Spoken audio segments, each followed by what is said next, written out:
Henrik Clarke.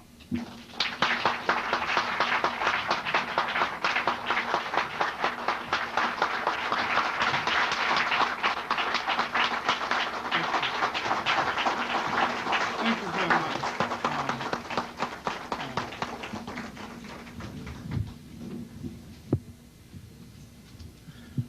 First, I want to kind of give an account of myself for not being here next week, and to let you know that I won't be loafing because I don't even know how to loaf.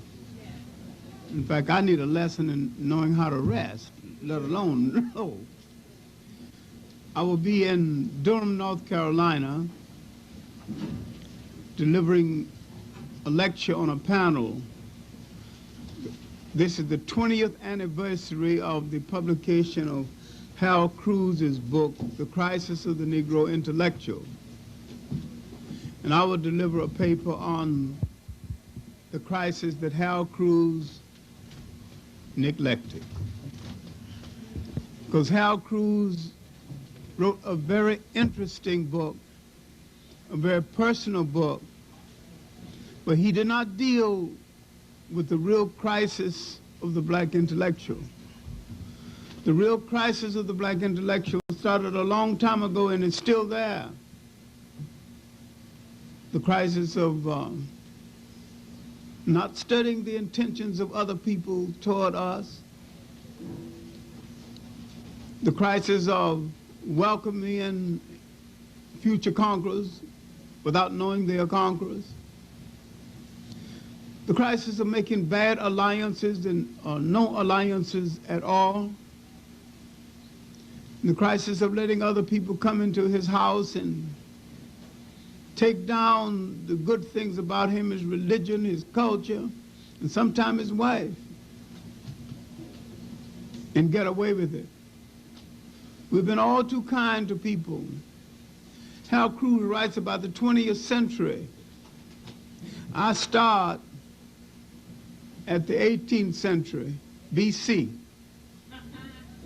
and work straight up. We made a whole lot of mistakes in choosing friends and in choosing religions that were ours in the first place. People take the basis of religions from us, go away and dress them up and come back a few hundred years later and sell them to us as something new. We don't know it was ours in the first place. You should really read St. Augustine in his comments after the conference at Nicaea, when the Europeans took over Christianity and began to whiten it up. He said the whole thing made him laugh. These people are trying to give us a religion we had 3,000 years ago. And we had not only one Christ, we had many Christs, many deities. And I want to deal with the inability of a lot of African scholars to really deal in depth with the Hebrew entry in the Bible itself, a Jewish survival book, a book of wisdom. I'm not doubting that, but a book that the creators deserted because they dare not have the temperament to obey what's in the book. We might yet be the last humanitarians in the world because we were the first humanitarians in the world. We have a crisis around integration. We should have asked for justice and let integration take care of itself. Had we asked for justice and been selective, we would not have integrated ourselves out of existence in so many different places. Many of the black colleges are being taken over in the name of integration, especially the black state schools. The black state schools are being overrun with inept white teachers who can't teach any other place, and they go into black schools and do no teaching and get paid for it. We misunderstood what it meant to be with them. We quite forget that some of us are far more competent than some of them, especially in some areas where we've been the masters in the field of teaching and in the fields of sciences, in the field of basic mechanics. I think this is a subject that needs to be dealt with because there's a reoccurring crisis. There's a crisis of ideology in our life. We're always choosing other people's ideologies and neglecting our own. This is why Ghana is not the great example nation that it could have been, not the great beating heart of Africa that it could have been. I'm a great admirer of Nkrumah, but he chose too many outside ideas and outside advisors, and he neglected the advice of his great school teacher, schoolmaster, Joseph B. Danquah, who kept telling him, you can have a modern state, but you need a traditional African state, and you need traditional African values. And he kept saying that as for socialism, there's only scientific socialism.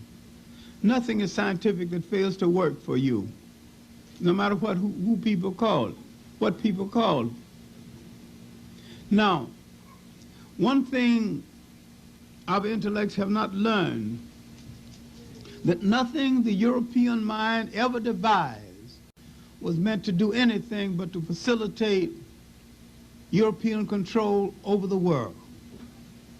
The European wastes no time in humanity or sympathy. He wants to control, and he will control by any means necessary, or he will destroy. He shares nothing with nobody. He never enters into partnerships with other people. And if you think that he's going to enter into a partnership with you, no matter what he calls himself, capitalist, Marxist, or socialist, or anything, he came to control. Under any guise, he must control. And once you understand that, you have to understand, no matter what religion I belong to, no matter what denomination I belong to, no matter what political ideology I follow, my people must always be in charge of themselves. They must be the masters of themselves. In any ideology, any religion, anything that fails to serve that purpose is a waste of our time. All our energy needs to be converted into that. And this is the confusion of what we call our intellects. The role of the teacher, the intellect, the preacher, the role of any kind of leader is to make sure his people know the time of day, the political time of day, the emotional time of day, and the historical and cultural time of day. Make sure his people are trained in how to face reality.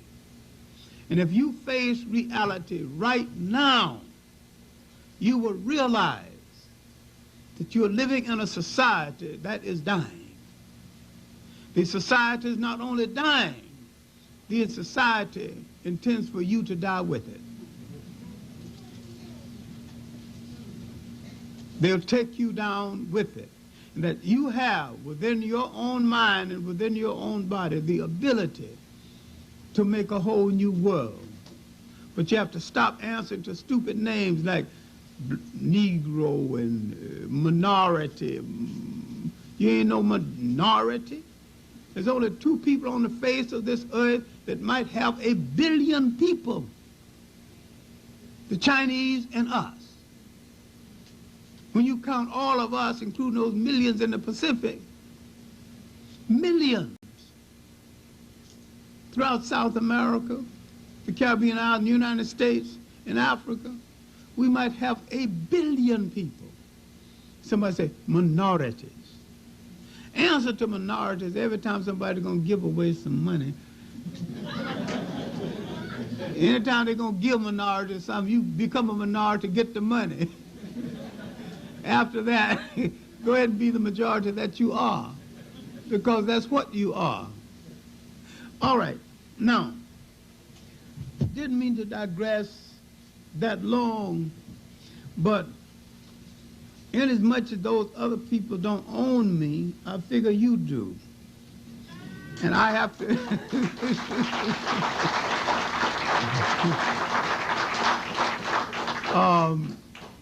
so I have to kind of let you know what's happening to me when I'm acting. I'm not copping out.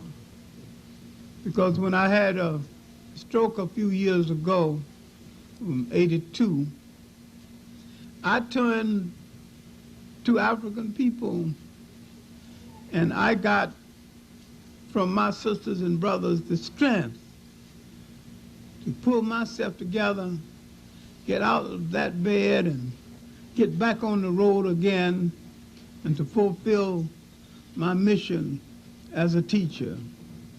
I never want to be called leader, because I have a hard time leading my two teenagers when they were teenagers.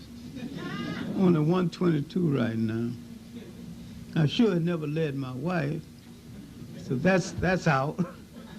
So I'll confess my failure as a leader.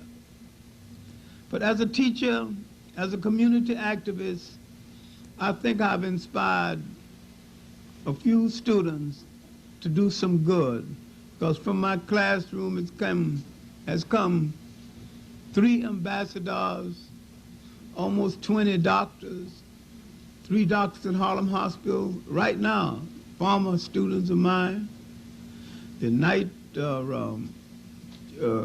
chief of pediatrics at hospital in Syracuse, one of my girl students, came up to me at Hunter College and says, "Professor Clarke, I was in your class in the 70s. I said, "Yes, ma'am, what are you doing now?" I thought she was some little mouse housewife. And she said that I'm a chief of pediatrics at hospital in Syracuse. Another student of mine is chief of abdominal surgery at Denver General Hospital. So I've sent out there a whole lot of people with their minds pretty straight who rendered some service. And so I don't mind being the property of a people, because I think service, especially to your own people, is the highest calling. And to be a teacher,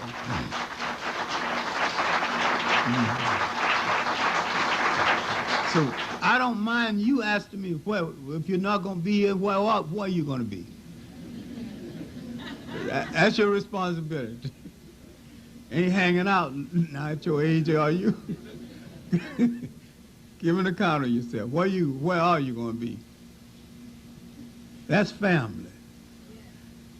So the other folks ask me, I get insulted. But you ask me, I feel you just interested enough and care enough to want to know where I am. All right, let's get into the lecture on the Civil War and its aftermath. Let's look at the period that we're talking about. We're talking about the middle of the 19th century, the 1850s. This is the period that we're talking about. This nation that failed to get a rebirth during the constitutional conferences have now been offered a chance to straighten itself up and be born again. Slavery and immigration is spreading to the western part of the United States. And some of the poor whites who didn't benefit from slavery are saying, we don't want that out here. And not because they love blacks, because they didn't, but they didn't see any benefit for them in having slavery. So they said that as we move to the West and make new nations in the West, we'd rather do it without slavery. And besides, we can do our own labor. They were poor people. They couldn't afford slaves anyway. And so when they opened up Kansas, the poor whites of Kansas began to fight against slavery, because they did not want to create still another slave state. And they call it Bloody Kansas. And a lot of blacks went into Kansas because they thought that they wouldn't be slaves. But some of the slaveholders and those with the power to enforce their will had gone into Kansas and had set up shop there, trying to create a new slave state in Kansas. These are blacks who went into Kansas, it was called exodusters. They did not exit from the United States. They exited from their homes within the United States. Now, among us, we had not settled the problem of whether we would or would not stay in the United States. This was the period of Martin Delany, the period of Robert Campbell, the period of blacks sending delegations out to Africa to look for a place for settlement. It was a period of another shift in population. After the American Revolution, it was discovered that over 5,000 blacks had fought against the United States with the British. And they became unpopular when the British lost the war. So the British had to get them out of here. The British had sent them to an icebox called Nova Scotia. And the part of that community is still there. But some of the blacks rebelling against this cold climate asked to be sent elsewhere, so they went to Sierra Leone in West Africa. Liberia is just being opened, and so many blacks from the Caribbean, some from the United States, are now going to Liberia. Liberia was officially opened 1847. And what we're trying to look at are the events in the African world on the eve of this war. In South America, the two great states brought into being by slaves, especially in Brazil, had now been more or less broken up or fragmented by the Portuguese, Palmeiras and Bahia. At Palmeiras, they had fought, and not only fought so long, and it started before the American Revolution, blacks had discovered a republic. And no black preached about anything called democracy. But when the whites came into Palmeiras, when they agreed to let them in, they treated them with democracy. They didn't say, here, look, Mama, I'm treating the white man like with democracy. They just went and treated him with democracy. See, we don't preach about something. If you believe something, you don't have to announce it, you just do it. And they just did it. And ultimately, one of those whites was betrayed them, and the rest of Palmeiras was destroyed. Now, Bahia, the other state, had been beaten to its knees and surrendered. That is still a predominantly black area of Brazil. In the West Indies, especially Jamaica, the pivotal state island in the West Indies, the pivotal political island in the West Indies, two islands, Jamaica and Haiti. These are the islands that literally determine the direction of the totality of the Caribbean.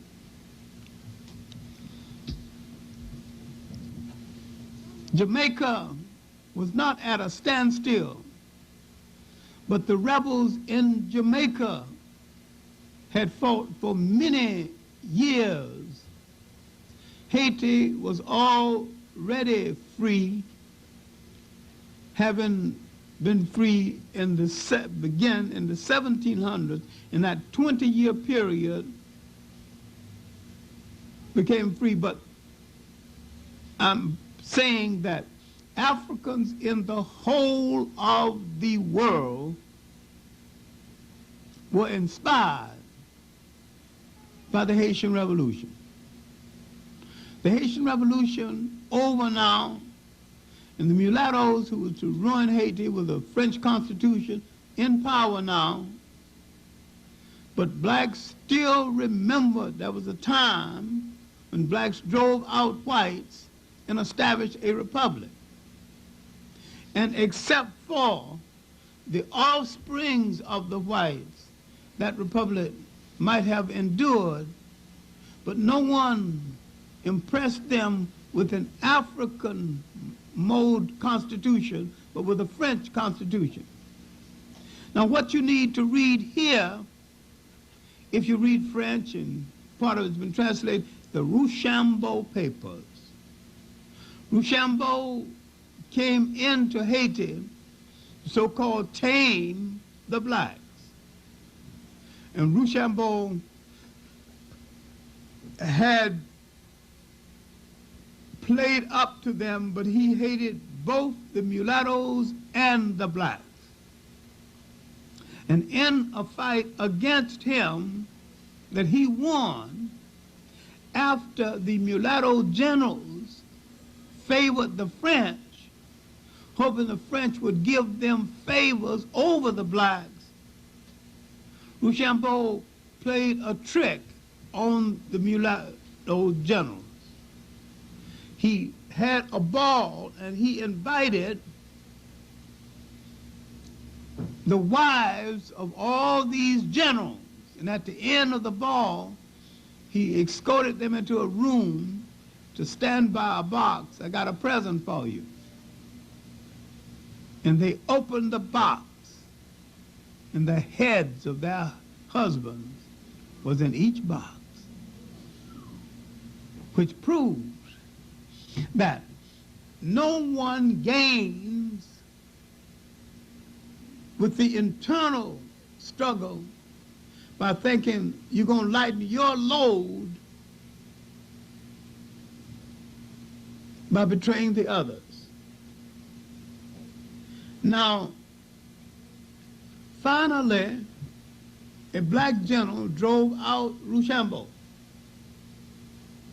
but Haiti fell again into the hands of the offsprings of the French.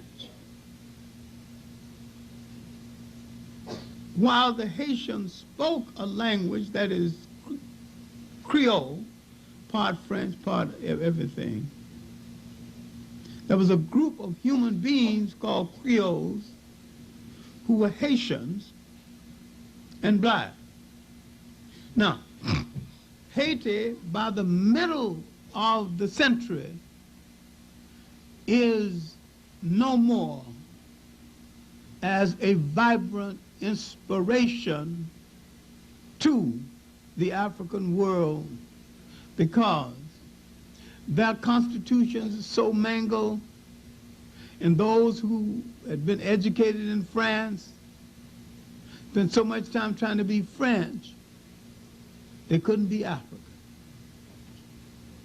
Now, 1850 in Jamaica, the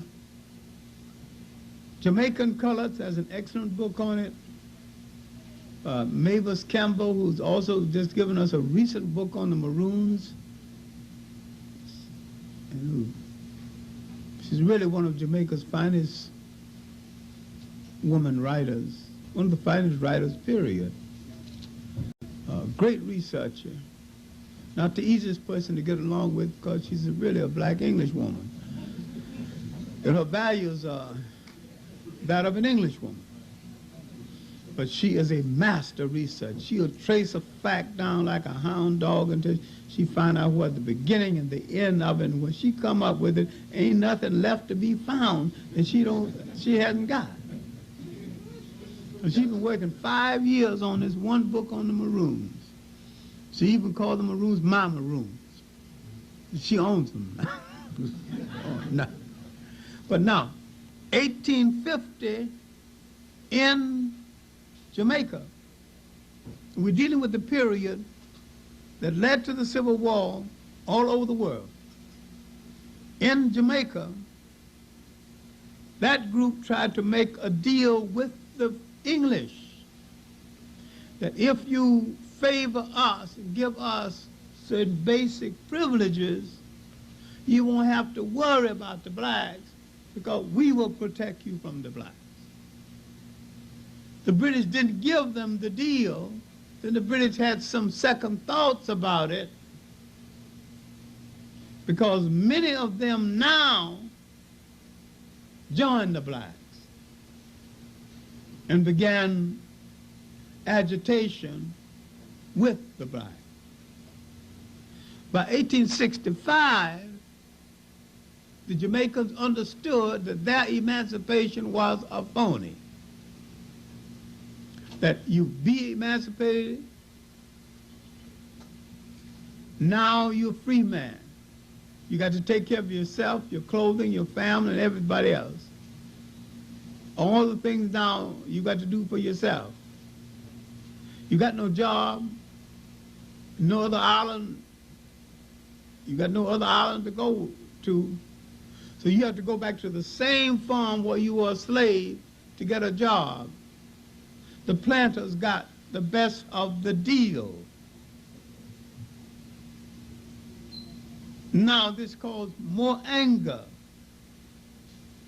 And this anger would reach fruition around 1865 in the Moret Bay confrontation.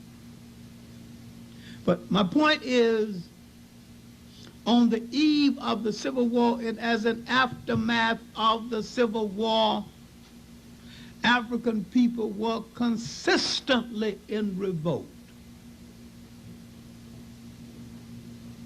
Now, in Africa itself, the Zulu Wars had started, having started early in the 1800s. Clarke had lived and died, having died in 1828. Clarke's successor, Dingaan, is now in power. Dingaan, people think of Clarke, the great Zulu, as opposition to the whites. That means you misread history. Clarke never fought in the whites. Clarke fought blacks to consolidate blacks to save the country for the blacks. Had he won, there'd been no South African problem because there wouldn't be nobody in South Africa but blacks. But he didn't win. And his successor and assassin, half-brother, took over. And he began the opposition to the whites, the Dutch, who wanted to move away from the coast and to find a separate republic on the other side of the Vaal River called Transvaal. They did establish the republic. It's still in existence. But before that, they had to defeat Dingaan, who had stopped them 3 times. Now the British realized that if any African defeated any whites, all whites were in danger. Now the British hated the the guts of the Dutch then and now. But the British came to the defense of the Dutch against Dingaan. And Dingaan met them on the Bell River, gave a splendid account of himself, but shields and spears are no match for cannons. But Dingaan butchered so many bodies and threw them in the river till the river streaked with blood, and they renamed it the Blood River. But now, with the help of the British, the Dutch defeated him, drove him into exile, 1838, and he died 1840. So now, with the death of Dingaan, the British would bring to power a puppet, Mpande. Mpande violated all the rules used to govern a Zulu king. He married into families, wasn't designated for the king. The king had to marry to a certain family, certain girls raised from birth to be wives of the king. He didn't marry them. He married other women and he changed them regularly. He was a fat, beer-drinking slob.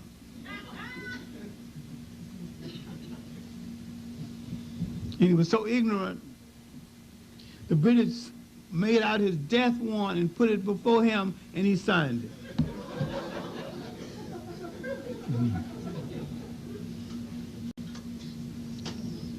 But in the 1870s, this weakling produced a strong son, and his people overthrew him in favor of the son. His name, Cetshwayo. It was Cetshwayo that reorganized the Zulus into a fighting force and met the British, literally defeating them in one of the decisive battles for the control of South Africa, the Battle of San Helena. Made the mistake many Africans make. He went to England after that to see the Queen. And while he was in England seeing the Queen, the British broke his country up into 13 different parts, and he couldn't communicate with them after that. He subsequently died. The main point is to point to events in the African world on the eve of the Civil War, in the aftermath of these events. The British in Ghana, then called the Gold Coast, decided that they would take the religious ornament of the Ghana, the most sacred of all, the golden stool, brought by a great priest, Akamfo Enochi. But the British decided they would take it because they said the spirit of the Ghanaian people rests in the stool. And the priest told them, if you lose the stool, you lose your soul, and the people will die. The British, hearing of this legend, decided the best way to break the spirit of the Shanti people is to take the stool.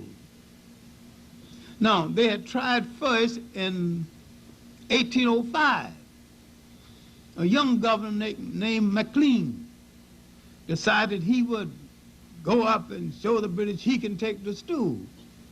The king of Sarah Tutu Kawamene sent word back, if you come up here, I will send your head back to the coast on a silver platter. So the fool kid did come to Kumasi, the headquarters of the Shanti people, and Kawamene did cut his head off and send it to the coast on a silver platter. He expected war. This was the beginning of the Asante Wars that lasted through the exile of Prempeh, where the British burned down Kumasi twice and still could not defeat them. But But the last in the series of wars did not end until 1901, led by a woman, Ye Asantewaa. She held the British at bay for 9 months, asking no quarter, giving no quarter. She laid the basis for modern Ghana. Because once she was exiled, having been defeated by the famous Caribbean regiment, then called the West Indian Regiment, she wasn't defeated, but when she saw them, she thought her brothers were coming from the West to help her. So she told her soldiers, "Oh, our brothers from the West coming to help us at last, none too soon." She didn't know that they were in the pay of the British and they were soldiers of the British. So one flank opened fire under a white lieutenant and another flank refused to fire, so we didn't come here to fight our own people.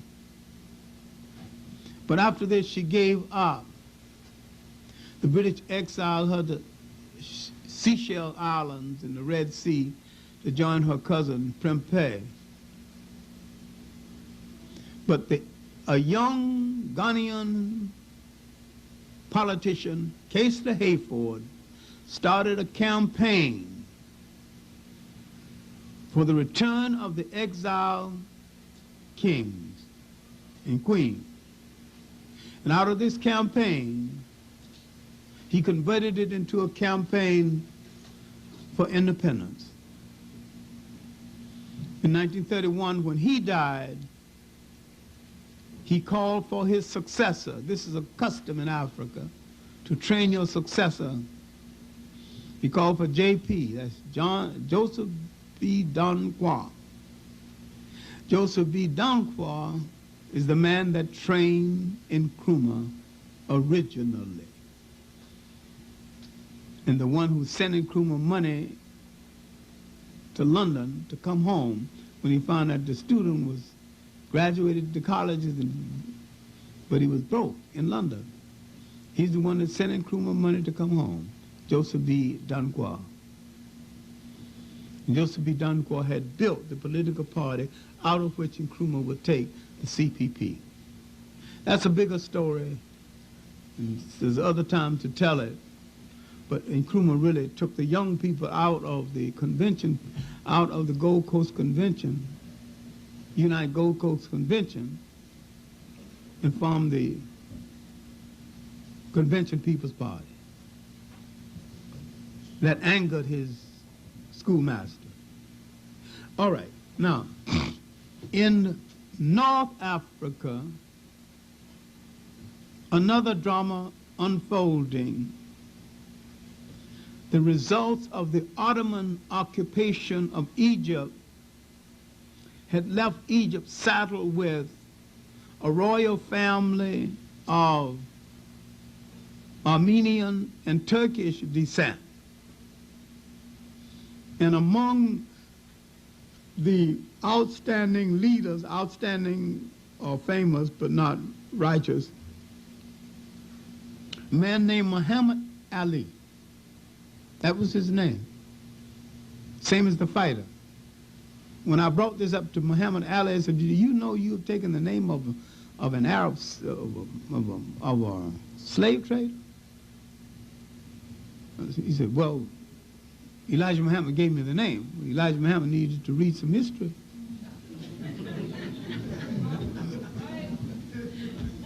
Muhammad Ali was a slave trader, and the man that tried to destroy all of the old objects of Egypt. Don't give me no old bones and stones, give me something new. Had no respect for the ancient history of Egypt. Egypt then had invaded the Sudan, where the Muslims of the Sudan, of another Muslim group, told the Egyptians, "You're dogs and running dogs of imperialism, and that you're poor Muslims, Allah will strike you dead. You know, that you violated our faith because no one Muslim is supposed to turn on another Muslim. And you've done the sacrilegious thing by coming down here trying to conquer the Sudan. Ultimately, the Egyptians got stuck in the Sudan, and the British had to rescue them, and subsequently the British ended up ruling the Sudan. So all over the world, we are fighting. Wrongly or rightly, but we are fighting. In the West Indies, in this country, in Africa, nobody is sleeping during this period. Nobody slept during this century. This was a century of greater black alertness than we have right now. And yet, this is the time when a great Caribbean scholar left St. Thomas and St. Croix, went out to Africa to find his African relatives. Not only found them, but found the condition under which they were enslaved. His name is Edmund Viltmont Blyden. Blyden went back to Liberia, where he became president of Liberia College. And in his famous inaugural address, 1881, he called attention to some of the tragedies we have not finished or addressed ourselves to today. We strive to be those things most unlike ourselves. We feed grist into other people's mills and don't take care of those things that belong to us. He said, he said, nothing comes out except what has been put in. Then this, he said, is our great sorrow. So now, at the middle of the 19th century, we're facing an ideological conflict. The independent church is getting underway because we want to distinguish ourselves from African people. We stopped calling ourselves African people, and though when we found the independent church, we called the independent church African. African Methodist Episcopal, African Methodist Zion, African Colored, but African. And our comedians were called the African Rascals and the Ethiopian Clowns. We were not afraid of the word African. Now we began to use the word color,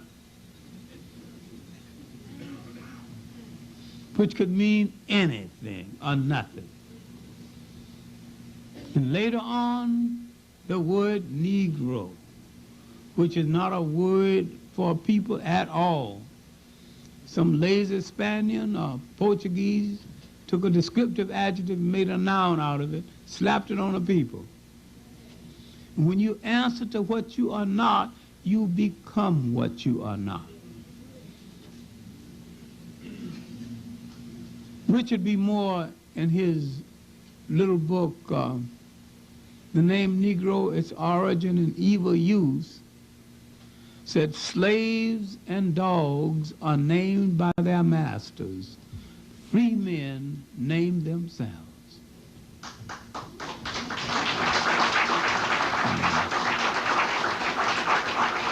So the proper name for a people must always relate to land, history, and culture. And anytime anyone calls you by a name that hasn't got Africa in it any place, they have called you out of your name. And you are offended, or should be. Now, we are solving some of these problems and we are creating new problems. But we are looking on while white people have an argument, and we've done this before and we're still doing it, like some blacks said, our astronauts.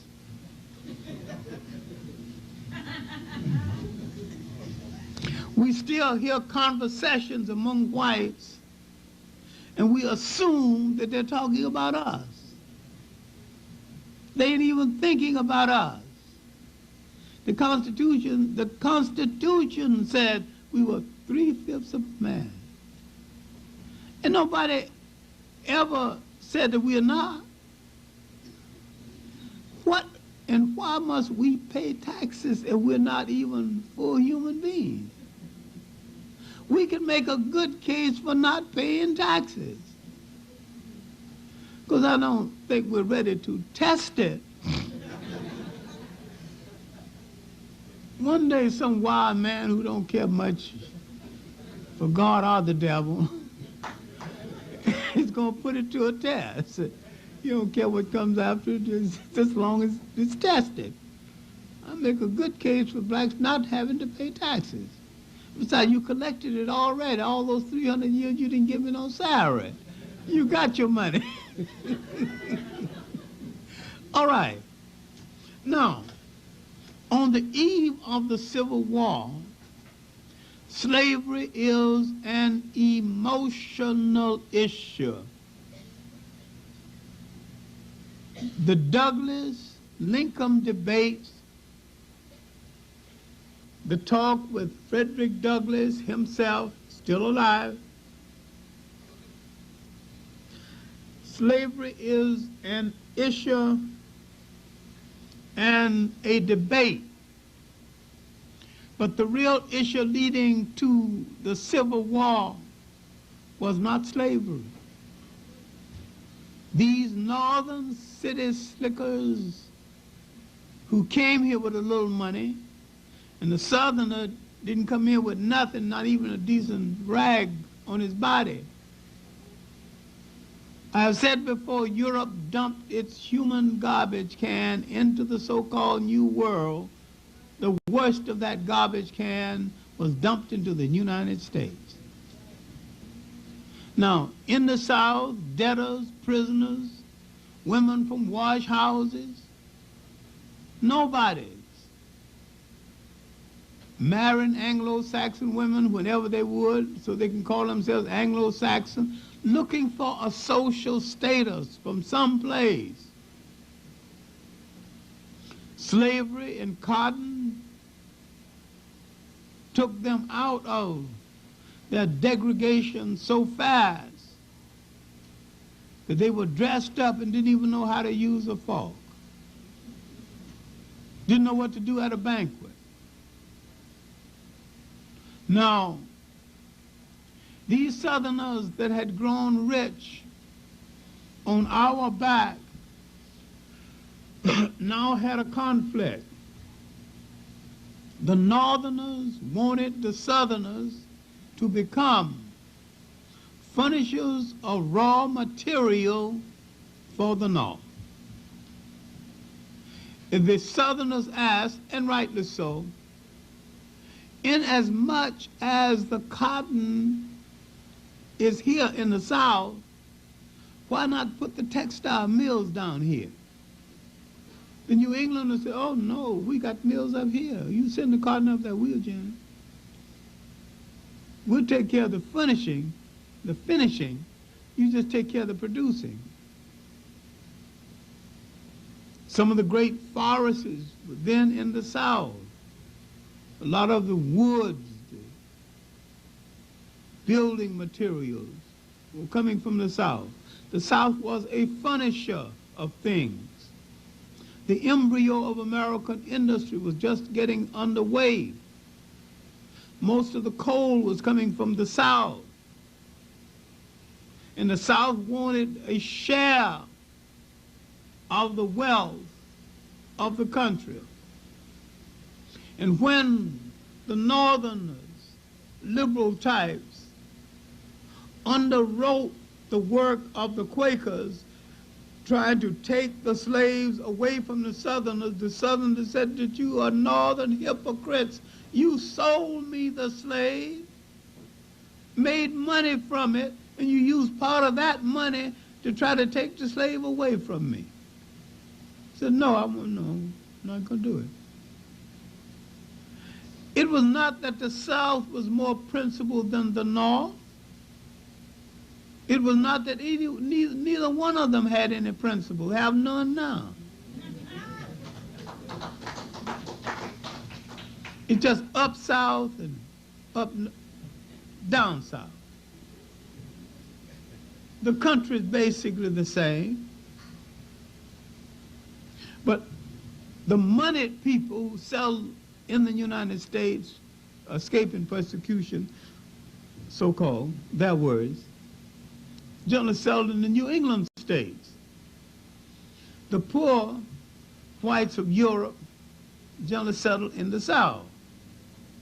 Now they got a footing out of slavery and the exploitation of a lot of white slaves too, especially Irish and Slavs and some Germans. Slavery has gotten them out of the barrel. And now they've found a voice. So this argument continues until some hot-headed Southerners fires at Fort Sumter. Now look at the South. Look at the whole situation, because really this is a family fight between whites and whites. It's not much of a civil war, because now the Southern candidates, cadets at West Point, had the choice of choosing to fight for the South or to fight for the North. Most of the Southern cadets decided to return home and fight for the North, fight for the South. Now, the South fought like hell, and the South gave a splendid account of themselves because they had no place to go back up against the wall, fighting an industrial part of the United States that could outproduce it. Now, people began to make opportunists out of this war. Several families began to sell to the North and the South and laid the basis of their fortune selling to both. And among those who made fortunes was the former governor of New York City, Herbert Lehman's family. A lot of families, a lot of people sold to both sides. Now, the South did not want black troops. The North didn't want them either. But things got so difficult, the South began to have black quartermasters, laboring troops, wagon masters, quartermasters just to deliver food and keep the supplies. A few were fighting men, but only a few in the South.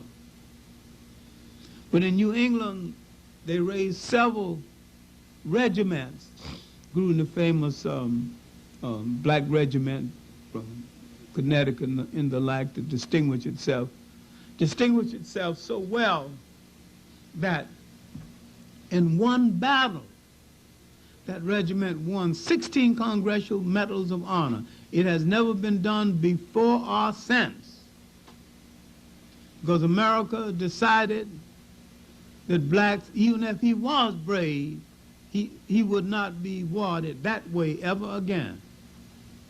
To the extent that an order went out that no blacks would get the Congressional Medal of Honor during the Second World War. Nobody got it. It had nothing to do with bravery. If you are to get the Congressional Medal of Honor, then your commander must write you up and recommend you for it.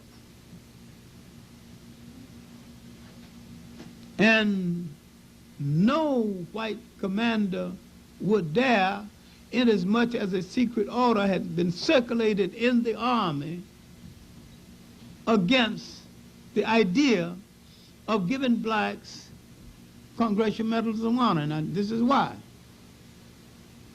There's a little-known stipulation in the Congressional Medal Award that any Congressional Medal of Honor winner can, on demand, ask to address the combined houses of the Senate and the House of Representatives. No one ever did it, but they feared that if it was ever going to be done, maybe a black will get up there and speak his piece. And there's nothing in law they could have done to stop it, because that is part of the stipulation. And then in the war in Korea, most of the blacks who got it posthumously, I mean after they died. In the war in Vietnam, 3 who got it, most of them were crazy. One was in the medics. He went to see Eisenhower. I saw him on the news wheel. He said that I didn't win this medal for my country. I didn't win this medal. I didn't win this medal for my company. I didn't win this medal, you know, for my country, myself. I won this medal for my country. I said, that fool ain't gonna be no harm to nobody.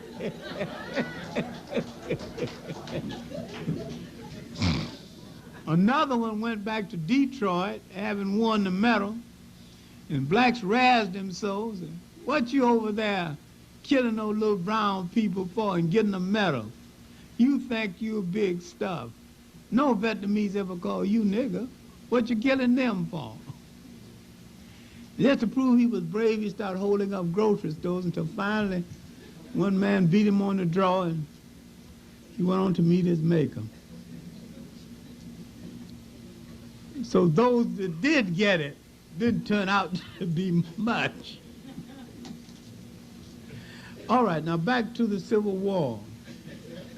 Because a whole lot of blacks fought in the Civil War, fought exceptionally well in the Civil War, won medals, saved companies. And Abraham Lincoln himself said, and this is in one of Lincoln's diaries, except for the blacks on the Potomac, guarding the Potomac, the Southerners would have taken Washington. Blacks guarded that capital and guarded it well. Guarded it so well until one night Abraham Lincoln was coming home and for some reason didn't have a stovepipe hat. So he challenged the president at the gates of the White House. Who goes there? He said, President. President of what? He said, President of the country. You don't look like no president to me. Where's your hat? Turned him back. Finally, the captain of the guards came and identified Lincoln and let him in the White House. The next morning, Lincoln, thinking that this soldier might be punished for such treatment, Lincoln had literally recommended he be promoted for doing his job so well. Lincoln said, if he stopped me from going in the White House, I know no spy can get in here. So Lincoln ordered him to be promoted that next day. But blacks gave a splendid account of themselves, not only in the war, but there was another side of the war. Blacks served as spies and agents. Among those was Sojourner Truth, Harriet Tubman, who had gone into the South and freed any number of slaves and never let a slave turn back. Things get rough, they want to turn back and go back to the plantation. She said, I'll kill you right here first. Ain't nobody going back. I'll kill you and bury you right here. She followed the stars in the skies until she got them out of the South. And so, when the war was over, Lincoln was reluctant to sign the Emancipation Proclamation. Wrote several drafts. Finally, it was signed. He freed the slaves in states where he had no control, but he didn't free them in states where he did have control. He freed them as a tactic to weaken the South and hasten the end of the war. He had said if he could save the Union and free the slaves, he would do it, and if he could save the Union and hold the slaves, he would do it. We were not an issue. Our freedom was not an issue. Now, he issued his Emancipation Proclamation, wasn't even popular with his cabinet, wasn't popular with the country. Where would these slaves go?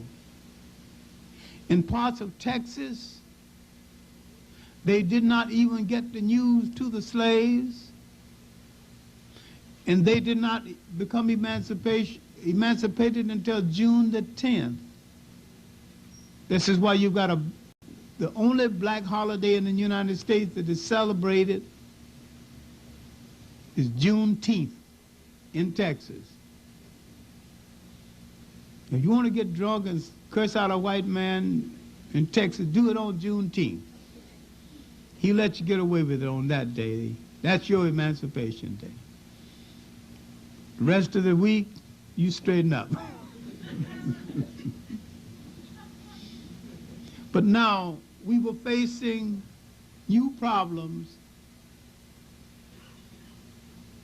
and some old ones. Some of us could vote now. After Lincoln was shot, there was some wonder about what would happen to us, what would have happened to us had Lincoln lived. Lincoln had a plan of getting us out of here, and he said that he did not believe any of us could behave in social company equal to whites. So if you want to know what would have happened had Lincoln not been shot, and I'm sorry he was shot,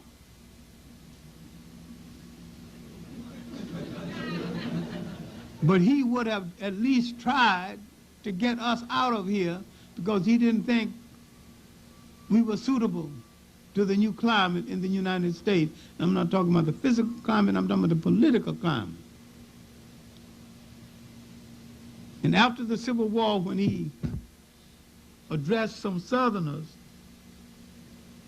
to show how he was still a Southerner at heart, the first thing he said was, let the band play Dixie. Now, if you want to know who made Lincoln a great hero, you did.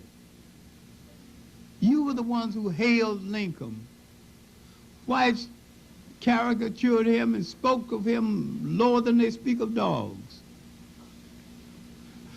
You hailed him as the great emancipator, and you joined the Republican Party as the party of Lincoln, and and followed Mr. Lincoln's party, not going to deviate.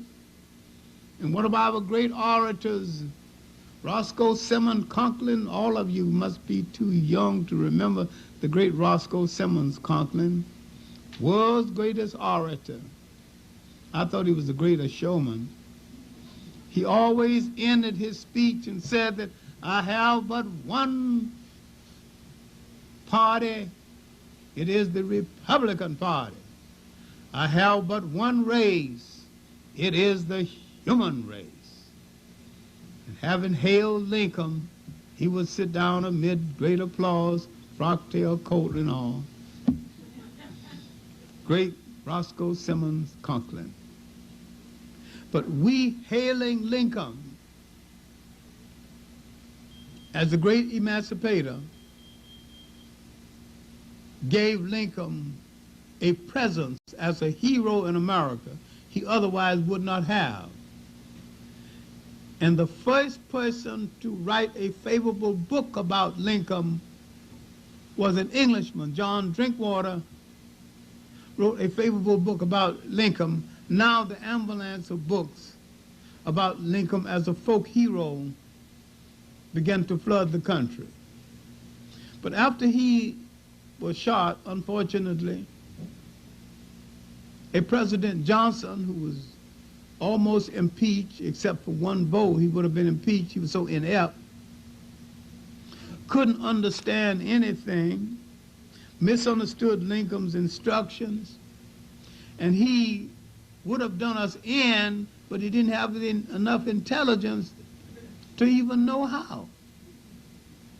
So he continued some of the programs already on the book, not knowing that they didn't believe in those programs in the first place. Now the Freedmen's Bureau was set up, a bureau for the freeman, Freedmen's Bank. For 11 years, we enjoyed pseudo-democracy. We had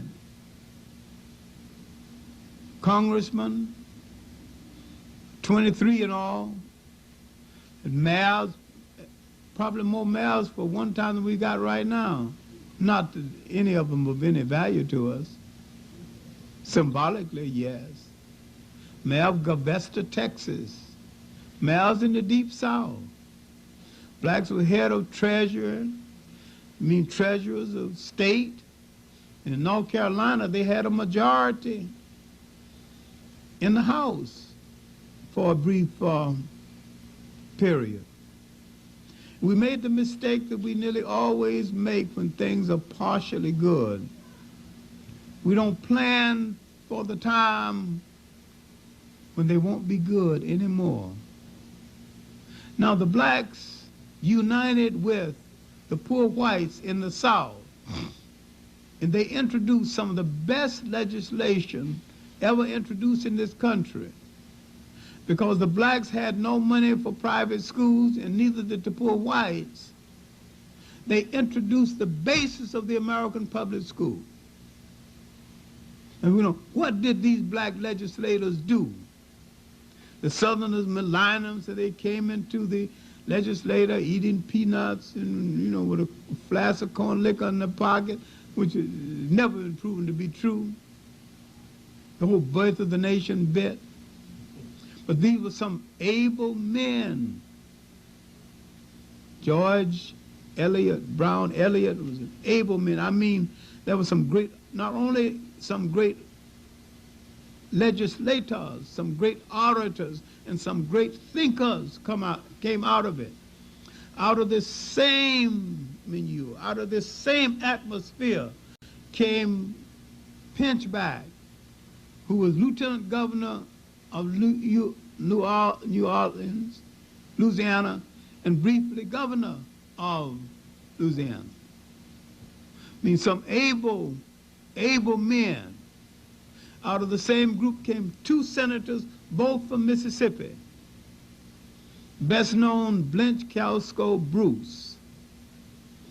Bruce, after he was no longer senator, then he was registrar of the Treasury and going home on a Jimco train, but they hadn't broken Jim Crow starts at Washington. And so he was in Washington, and they hadn't broken the cars down, so blacks would be in one section, whites would be in the section. So he was sitting there, and incidentally, his old slave master was talking to another old slave master. So I wonder what happened to that old young slave I had named Bruce. Smart as a whippersnapper. Well, no, didn't know what happened to him. Had a little education, too. Don't know how he got it. Bruce sitting behind him. Bruce took out $1 and showed them. That's what happened to him. He's now Secretary of the Treasury.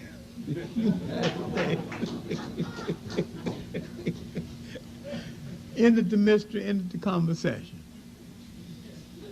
But we were so busy celebrating this pseudo-integration, this experiment in racial democracy that a whole lot of people didn't mean. And this could come about because the Southerners who were in political power during the Civil War, who brought on the Civil War, were now barred from political office. Barred from political office, this gave some poor whites and blacks an opportunity they never had before. And together, they began to make the legislation that would change the South. Then certain black and white organizations began to emerge on the eve of the time when the old guard Southerners would be permitted to return to public office. The Colored and White Farmers Alliance, that's what frightened them.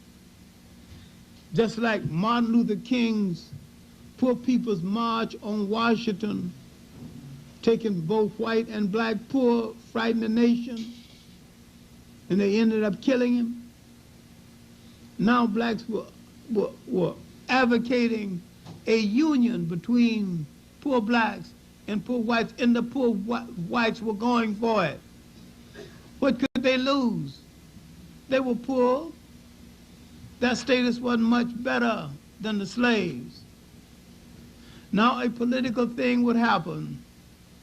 During the election campaign of Rutherford B. Hayes and Tilden, horse trading would take place, and in exchange for the Democrats, the Democratic vote, the radical Republicans turned conservative and said that if you vote and throw the election for Hayes, we will pull the troops out of the South and let you handle the Negroes as you see fit. They elected Hayes, and the horse traders kept their promise. They pulled the troops out of the South. They gradually began to dismantle the Freedmen's Bureau and the Freedmen's Bank. The promise about 40 acres and a mule was withdrawn. We were on the edge of some dark days in this country, without any friends, any place. In the midst of this, we had to build institutions. We had to get a college education.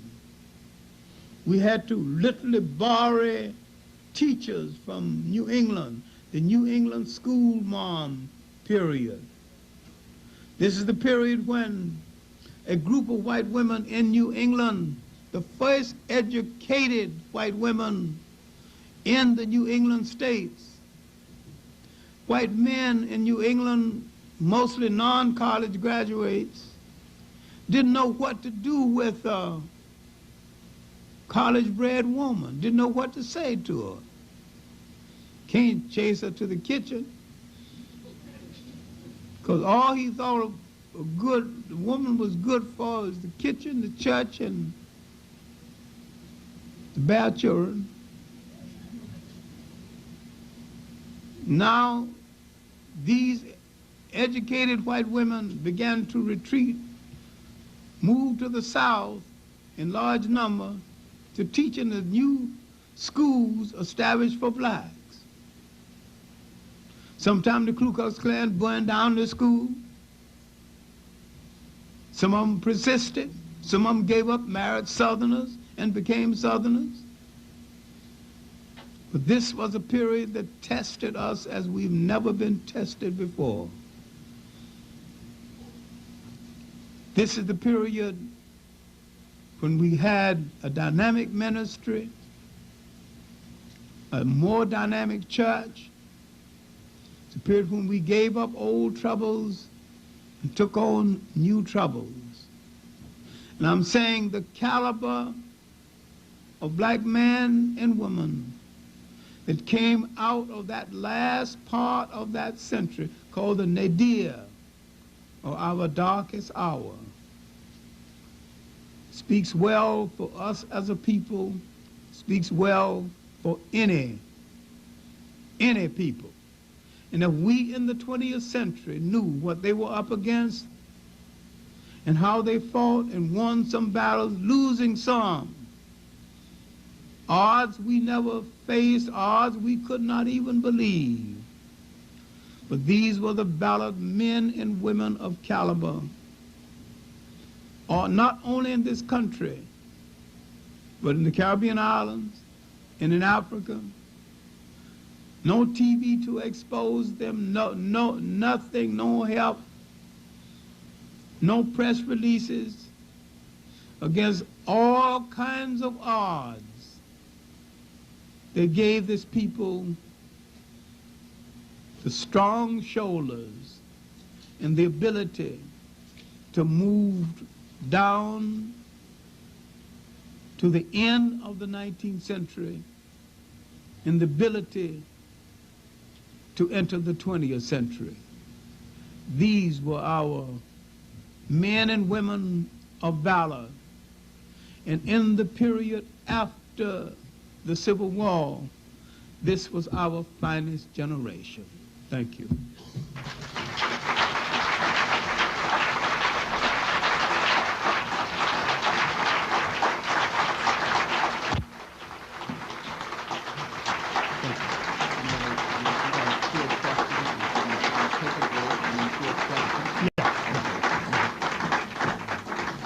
Dr. John Henrik Clarke.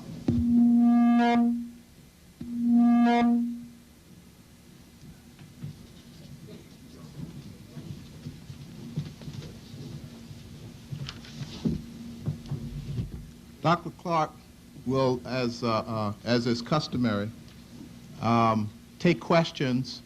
We'll give him a chance to rest up, and while I take the opportunity to make some announcements, those of you who have questions, please line up early, because just in consideration for Dr. Clarke, I do kind of arbitrarily cut off the questioning, and people always entitled AIDS and the African American Community. I always find that AIDS is for most of us, for most people, a exciting topic when it is, here, sit here. Sit.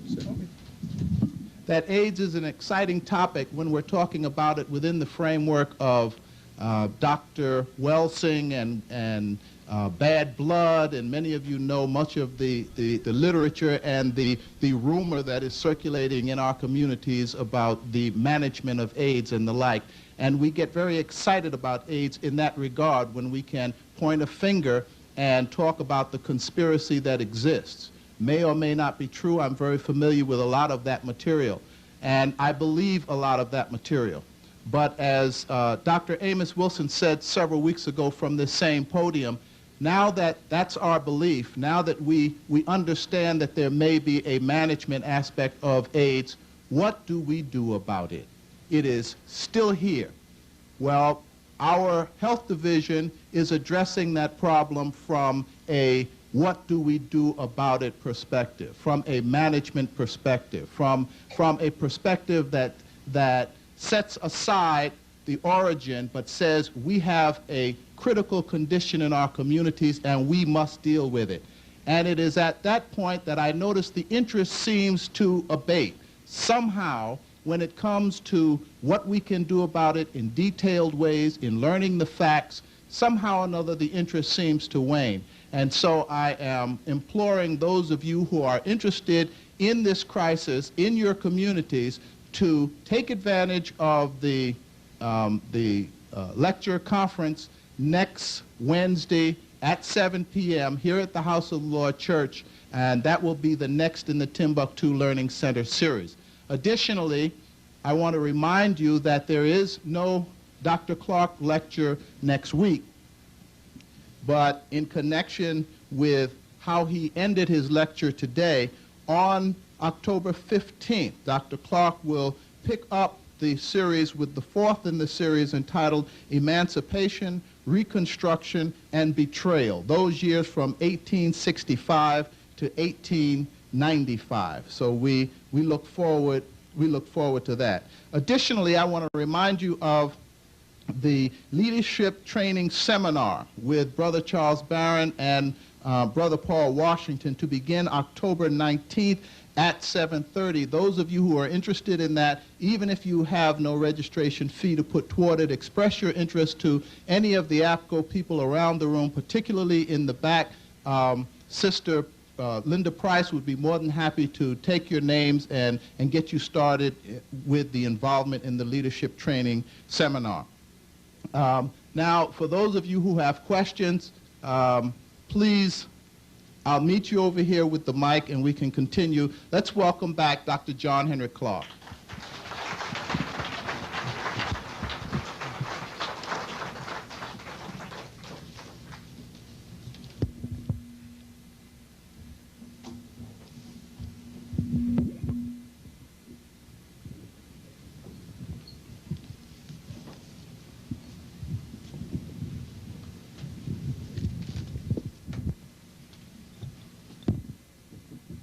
I find it difficult to believe that we don't have questions.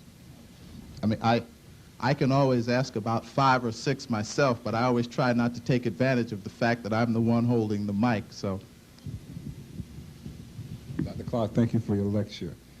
I have a friend, he's in the military, and whenever he gets out, he comes to the lectures, he studies, but it seems to me that he has a problem of what to do, because he can't really be himself in there. And they've just ran a program last week on NBC, the Blacks' Future in the Military, and they were saying how we won't have any more generals, we won't have any more top officers in the military in the next century, going into the next century. And they say that it looks bleak. And my question to you, since I know you've been in the military yourself, maybe you can explain for everybody here what maybe might be the future of black people in or involved with U.S. military, and if they are involved, are there any applications for us as African people that we could help ourselves with that learning or training? Well, that's unfortunate because America's made up its mind, just like they made up its mind that there will be no Black Congressional Medal of Honor winners in the Second World War. The Marines have announced long ago that while there might be black generals in other branches of the service, there will be no black Marine general. See, now qualification has nothing to do with it. That's a decision that they've made, that Marines will not be led in battle by a black general. And what you have to understand, that this is a part of the sentiment of this country is turning against us. The gun law in Florida is partly really against us. And that the tide is rising against us in this country. And if we had it together and if Pan-Africanism meant anything, we would go and serve in armies in Africa and be generals and be whatever we need to be, and captains of industry too. And I'm not talking about capitalist exploitation of Africa. I would be against that no matter who's doing it. I mean, exploit Africa for the sake of African people, to build schools and to build facilities in Africa for Africans. Let them get the benefit of all that wealth. There was a book called Who Needs the Negro? A lot of people didn't read it. But what the book was saying is that they consider us obsolete in this country. We were brought here to do some labor. The labor is over. They can manage without us now. They didn't bring us here to give us democracy. And we don't seem to be able to realize that. The country is not relaxed if you are a part of it in the true sense. But then where are we going to go if we don't stay here? There's not a single country in Africa told us to come home. That's the tragedy. We have not built up the kind of relationships to break through all the propagandized minds in Africa so the Africans could see what a great value we would be to them. But all the basic technical knowledge we have, we could revolutionize and industrialize Africa. In a little while, Africa will be producing everything it needs. No one has made this idea work universally. Now, when I was in the Army 4 years, 2 months, 26 days. No.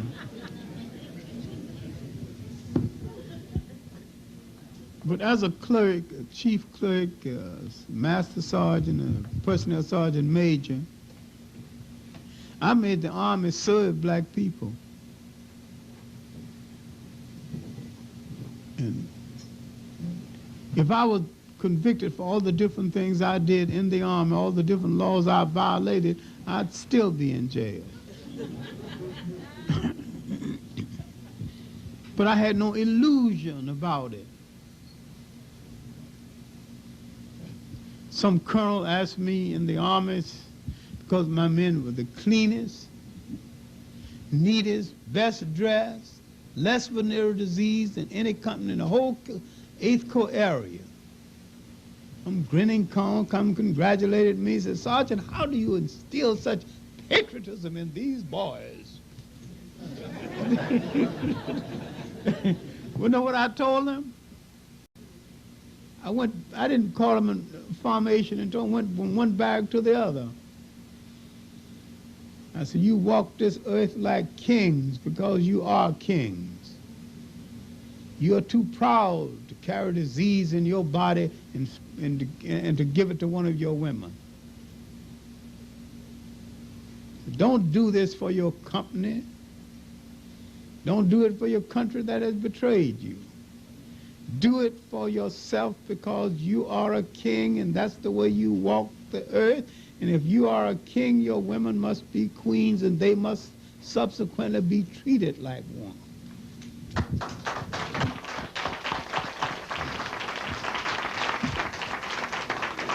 He wants to know how I steal such patriotism in these boys. First place I told him, don't bother about being patriotic. Good evening, Dr. Clarke. In listening to your lecture this evening, I was most interested in finding out, you spoke of when Afro-Americans first stopped identifying themselves as Africans. What I would like to know is what was going on in their psyche that caused them to stop identifying themselves as Africans. The bad image of Africa in the geography books and in the press of that day, or the bad caricature of Africa, plus the fact that we had not made the connection with Africa that would make us welcome. The blacks who went to Liberia went with the announcement that they were going to civilize their heathen brothers. So therefore, we had a bad attitude toward Africans. They had a bad attitude toward us. And we haven't cleared it up to this day.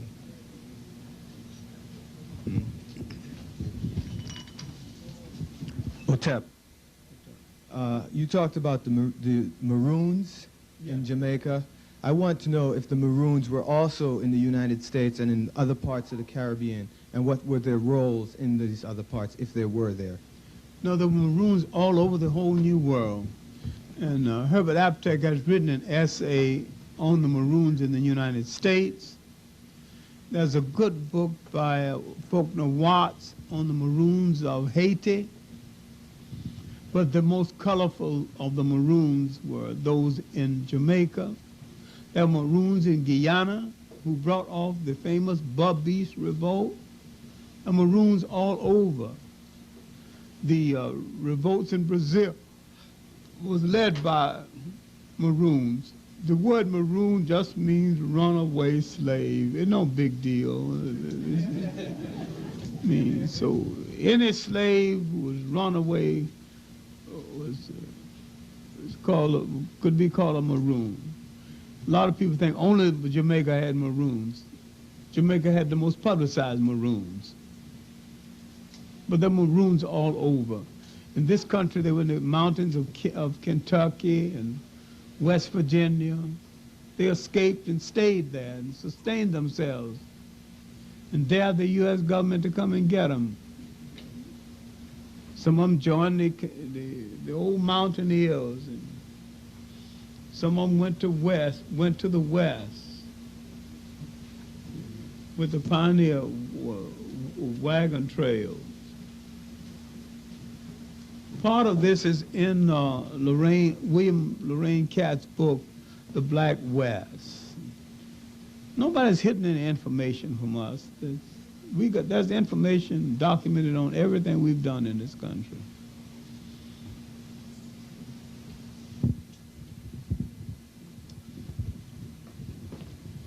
Oops, sorry. How you doing, Dr. Clarke? Thank Good you.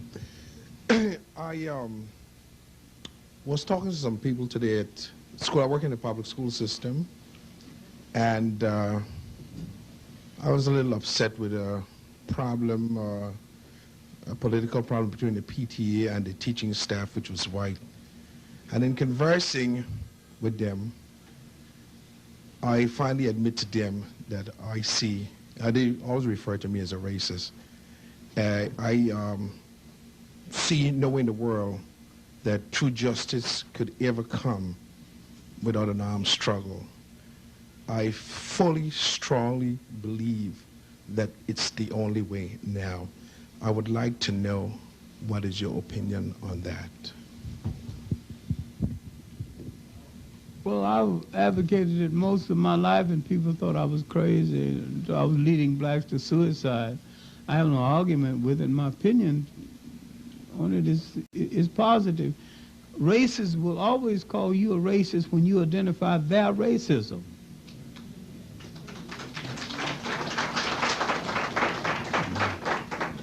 I mean, to love yourself now is a form of racism. We're the only people who are criticized for loving ourselves. And white people think when you love yourself, you hate them. But when I love myself, they become irrelevant to me.